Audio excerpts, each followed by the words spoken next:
اے ایمان والو، نہ تو اللہ اور رسول سے خیانت کرو اور نہ اپنی امانتوں میں خیانت کرو، اور تم ان باتوں کو جانتے ہو، اور جان رکھو کہ تمہارا مال اور اولاد بڑی آزمائش ہے، اور یہ کہ اللہ کے پاس نیکیوں کا بڑا ثواب ہے۔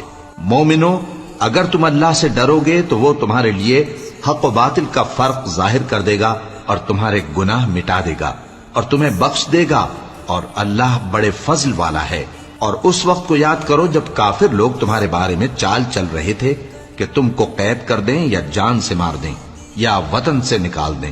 تو ادھر تو وہ چال چل رہے تھے اور ادھر اللہ تدبیر کر رہا تھا، اور اللہ بہترین تدبیر کرنے والا ہے۔ اور جب ان کو ہماری آیتیں پڑھ کر سنائی جاتی ہیں تو کہتے ہیں یہ کلام ہم نے سن لیا ہے، اگر ہم چاہیں تو اسی طرح کا کلام ہم بھی کہہ دیں، اور یہ ہے ہی کیا، صرف اگلے لوگوں کی حکایتیں ہیں۔ اور جب انہوں نے کہا کہ اے اللہ، اگر یہ قرآن تیری طرف سے برحق ہے تو ہم پر آسمان سے پتھر برسا یا کوئی اور تکلیف دینے والا عذاب بھیج دے،